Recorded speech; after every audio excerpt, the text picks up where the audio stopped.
The Moon of Xxene. Chapter 2. The Sky at Dawn, the Boy at Court. Scene 1. Aslan holds court for the first time since his coronation. The Queen Dowager makes new appointments and dismisses his royal tutors.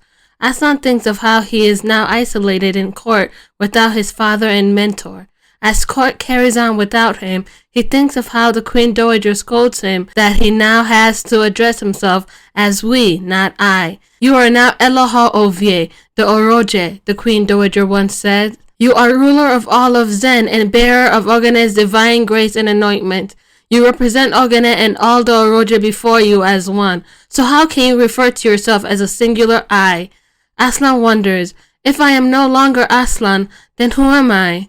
In his mind, he hears the Queen Dowager's voice answer, You are Ovie, and your duty is to the crown and kingdom. Aslan also thinks of Minister of Justice Tanomare Imodu Miriode, who resigned, though Aslan asked him not to. He had said when he resigned that the burden of government was proven to be too much for him to handle, and after the last case, he could not, with sound mind and clear conscience, retain the seat of Minister of Justice. Aslan wonders, sound mind and clear conscience? What does he mean? Once they are finished discussing court matters, the Queen Dowager interrupts his thoughts. Aslan adjourns the court, and the Dowager says they should attend their meeting with the Council of Advisors. She gets up and exits the great hall with the officials. Alone now with Eunuch Iroro, Aslan laments, She dismissed my tutors.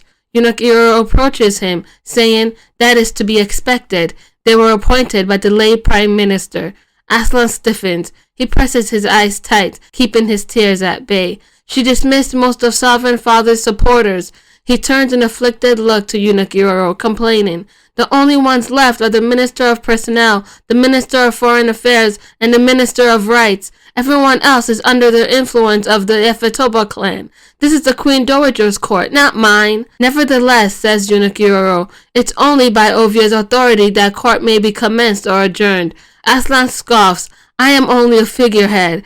But though he says this, he does not take himself lightly. He had been a child until 4 months ago, when his sovereign father still sat on the throne. Now he is Ovie. A trace of sorrow pierces him at the thought, because he is already tasting the loneliness that accompanied the title. The distance between him and his siblings, the isolation of being venerated and referred to as a title instead of his name. What of the botanist of the royal pharmacy? Aslan asks. Were you able to locate him? Eunuch Iroro bows his head.